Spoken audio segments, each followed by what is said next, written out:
Inclusive, Graeb e Wilson, algo que conversa muito com tudo isso que a gente está falando aí, foi uma operação que foi deflagrada ontem pela Polícia Federal, né, mirando o senador Marcos Duval por conta dos depoimentos que ele prestou à Polícia Federal, com 6 relatos diferentes ali sobre a questão de um golpe também contra o ministro do Supremo, o ministro Alexandre de Moraes, né? Então, o que aconteceu? O ministro Alexandre de Moraes hoje autorizou que o ex-presidente Jair Bolsonaro preste um novo depoimento à Polícia Federal no âmbito dessas apurações que estão envolvendo o senador Marcos Duval, que foi alvo ontem de buscas e apreensão tanto na casa quanto no gabinete dele aqui no Senado Federal. A Polícia Federal cumpriu ontem esses mandados, né, porque Marcos Duval, por uma suposta trama que seria armada entre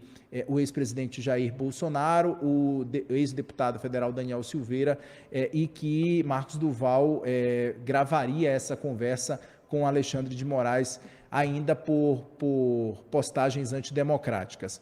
Essa data do depoimento de Bolsonaro ainda vai ser marcada pela Polícia Federal, mas esse será o 4º depoimento do ex-presidente à corporação somente esse ano, né? Porque Bolsonaro está sendo intimado agora, até agora, Bolsonaro já foi intimado para prestar informações sobre os atentados do 8 de janeiro, sobre o escândalo das joias oferecidas pelo governo da Arábia Saudita e o escândalo do cartão falso de vacinação. E Bolsonaro também determinou que o ex-deputado federal Daniel Silveira preste um novo depoimento também, além de Marcos Duval, que deve prestar também novos esclarecimentos à Polícia Federal. Hoje, o ministro das Relações Institucionais do governo, Alexandre Padilha, falou sobre essa operação contra o Marcos Duval. Vamos ver o que ele disse. Porque a cada dia fica mais explícito que existia no governo Bolsonaro uma organização criminosa que desde o dia da eleição estava planejando, preparando os atos terroristas do dia 8 de janeiro. Graeb, quero te ouvir. Tem aquela frase, né? Histórias acontecem 2 vezes, a primeira como tragédia, a segunda como farsa, né? Nesse caso aí, a gente vê a tragédia acontecendo nessas negociações entre Cid e Levand, os militares. Elas mostram uma articulação forte e maluca acontecendo em um segmento das Forças Armadas, um segmento grande das Forças Armadas. A tragédia está aí. A parte do Marcos Duval é a parte da farsa. O senador Marcos Duval, me desculpe, eu vou usar uma palavra forte, é um palhaço nessa história. Ele também estava obcecado com a ideia do golpe, ele também queria ver o circo pegar fogo, mas assim, pelo que veio à tona até agora, com muito menos poder de articulação e muito menos capacidade de levar adiante qualquer coisa que fosse, do que os outros que a gente está vendo e está discutindo ao longo desse programa, né? Sim, todos estão juntos nesse delírio de ruptura que tomou conta de um grupo político no Brasil. Todos estão juntos, mas alguns de maneira mais perigosa e de outros de maneira mais estapafúrdia, tola, patética. E o estapafúrdio, tolo, patético é o que cabe ao Marcos Duval, a meu ver, e por tudo que veio à tona até agora. Não estou desculpando o Marcos Duval. Estou dizendo que ele é a parte da farsa nessa história, que também tem um lado grande de tragédia, né? Arrematada nesse assunto também, é importante a gente trazer a informação que os parlamentares governistas que integram a CPMI do 8 de janeiro querem, inclusive, avaliam a apresentação de um requerimento pedindo a substituição do senador Marcos Duval, que ele é integrante, então, ainda é integrante desse colegiado como um parlamentar titular da CPMI, e aí o governo está querendo, então, apresentar um requerimento pedindo essa substituição de Marcos Duval. Isso vai ser avaliado na semana que vem, né? Posso falar, Kenzo? Tá certo. Claro. porque no atual momento, o Marcos Duval não está mais lá como senador buscando a verdade, buscando esclarecimento. Ele se tornou lá uma parte do problema. Qualquer coisa que ele faça nessa comissão a partir de agora é em autodefesa, certo? E não está mais lá como um personagem isento. Ele está lá para se livrar de consequências ruins, né? Então não pode mais estar mesmo. Ponham outro nome da oposição para cumprir esse papel. Alguém para quem a gente possa olhar e dizer, tá bom, tem chance de fazer o trabalho com isenção. O Marcos Duval, hoje, tem zero chance de fazer qualquer coisa. Toda palavra que ele disser vai estar manchada pela necessidade que ele tem agora de se autodefender, de se autoproteger.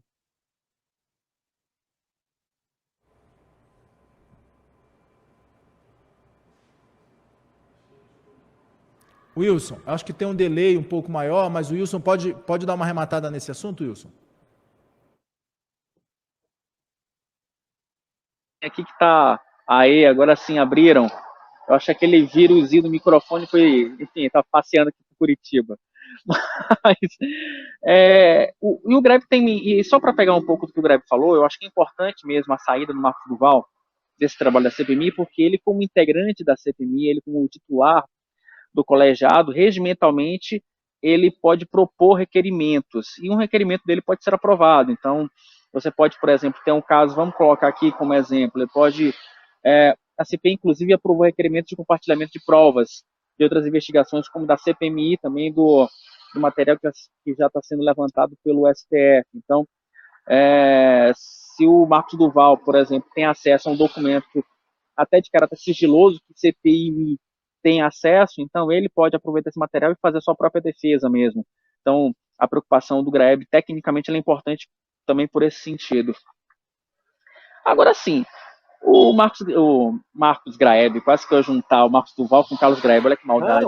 Mas o Marcos Duval, eu lembro que quando ele fez aquela primeira revelação para a revista Veja, falou sobre o plano de ele gravar o Alexandre de Moraes, etc, etc, etc, alguns senadores falavam que ele deveria pedir um afastamento do Senado porque ele não batia bem das bolas, né? Porque ele não concatenava Léo com Creu. Né? E, assim, com todo respeito ao senador, me parece que alguns colegas dele, começam a ter um pouco de razão. Porque, assim, é uma sucessão de situações, digamos que não habituais ou não normais, que você começa a realmente a duvidar, né, da seriedade, ou, enfim, no mínimo, né, duvidar da seriedade de um parlamentar que tem esse tipo de postura. É mais um roteiro, sabe? É mais um elemento ali que coaduna com todo essa novela tragicômica que nós estamos assistindo aqui ao vivo, sabe? Porque você tem de um cabo que planeja o golpe militar, um senador que é da SWAT, só que não é da SWAT, que é só um curso, não é da SWAT de fato, que vai lá, tem a ideia brilhante entre aspas, de gravar um ministro do Supremo Tribunal Federal para tentar provocar um plot twist, como diz aqui acho que foi o Carlos Alexandre na terça-feira, para você, a partir daí, criar uma situação de intervenção e de utilização do artigo 142, né? Sabe, de você também criar uma situação de uma interpretação, sabe, de intervenção militar. Enfim, gente, é uma sucessão de erros. Assim, você junta erro, má fé, loucura. Enfim, é lamentável que a gente tenha que lidar com esse tipo de assunto e ver que as pessoas não conseguem respeitar o básico, que é a tal da democracia. De novo, aqui eu estou dizendo, não, assim, a eleição do Lula criou uma situação super delicada no país. É como o Graeb falou, você pode não concordar com o Lula eleito, você pode não concordar com o fato de que um cara que passou tempo na prisão, acusado de corrupção, seja presidente do país. Você pode não concordar, né? Mas daí você criar um artifício, para você criar um golpe de Estado, aí você vai estar, aí você submerge-se ao crime para tentar, em teoria, evitar outro crime. E aí, alguma coisa que eu me lembrei agora, quando eu vi o Alexandre Padilha falar sobre a tal da organização criminosa, isso me remete a uma informação muito básica, né? O fato que, enfim, Alexandre Padilha é do PT, e uma coisa que o PT entende bem é de organização criminosa, né? A Lava Jato que diga, né?